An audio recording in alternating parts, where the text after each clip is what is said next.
Bowman here from BWOne.com. I'm going to give you another quick review here. As you know, quick reviews are dedicated to products that have out in the market for a little while, but we still want to give you our opinion on them.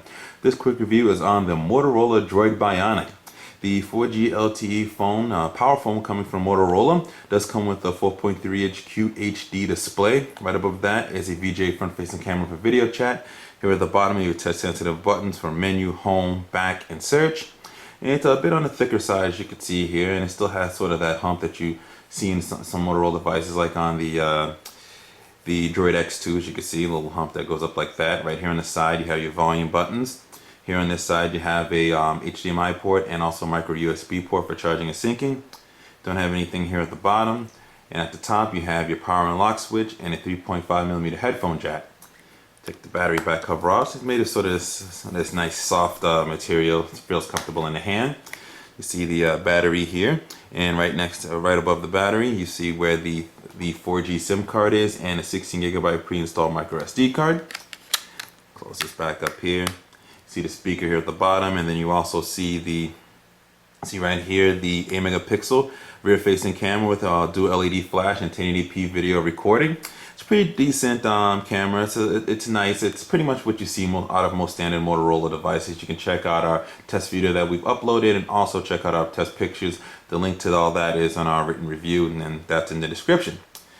Alright, so that's pretty much it for sort of externals on the hardware. It does come with a 1 GHz dual-core processor inside of it, Bluetooth, Wi-Fi, GPS, and of course 4G LTE from Verizon. As for software, I'm going to turn it on here. The software runs Android 2.3.4 Gingerbread with sort of this Motorola user experience on it. It used to be called MOTOBLUR. We've seen this before on a lot of Motorola devices, so you guys are pretty familiar with it. It's very similar as far as interface is concerned to what the DROID 3 kind of has. You have the cool little quick access to your contacts. You have the nice little animations, little social widgets. Go to the menu here, so that's how your apps kind of look here. You can have different groups. You can go by recently used. You can go by what you downloaded, and so on from there. As you can see, go back here, go back to all apps. And pretty much your standard apps are installed in here. You get your My Verizon, your VCast applications, you get NFL Mobile. The cool thing is you get a nice little task manager here, which will open up, and you can kind of manage what tasks are running and not running. You can check those off. You don't want any of these to run, and just hit end app, or you can add it to the auto end list, which will be in this list here. So they'll end 2 minutes right after they've been opened if you're not active with them at all. And you just cancel out if you want to, auto end just like that. For applications, I'm added to auto end list, and you can select there. You can end application or remove from the auto list. So we'll end the market there just like that. May take a couple seconds. I did end close out the Android market. You can see right there, and it's pretty cool. And it tells you how much RAM each application takes and such. Go back here, go into the settings, show you about phone, show you Android 2.3.4, as you can see right there. Go back, and we'll check out the storage split up here. Now you get it for SD card. You have 16 gigabytes of SD card storage available, so you can throw a bunch of pictures, movies, videos, all that stuff like that onto there. And then for total space, you have 8 gigabytes total of internal memory. So you got about roughly about 24 gigabytes available here, but you can obviously expand that out even more with the micro SD card slot. You can expand to 16 all the way up to 32 if you want to add more storage. But that's just a quick look to see kind of how storage is split up.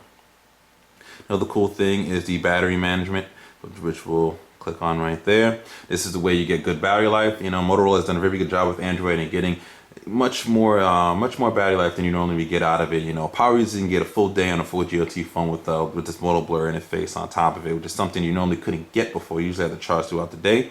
And you have some different things you can do here. You can tap for the usage statistics, exactly what's being used. You can see there.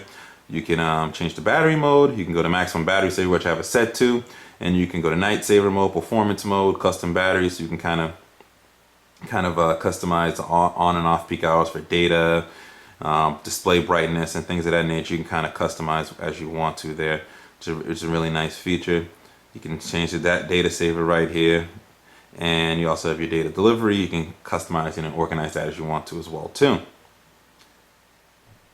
So as you can see there, that is sort of the basics. It has the same notification tray as before. Any notifications show up here will show up here, and you can see the little red stop sign that'll be next to it, and you can X out of them individually if you want to. But it's, so as far as software is concerned, same stuff that you've kind of seen before. And overall, the DROID Bionic, which is, it has had a sort of a drastic sort of overhaul sort of look and change from when we saw it at CES way earlier this year in 2011, but it's still a pretty nice phone.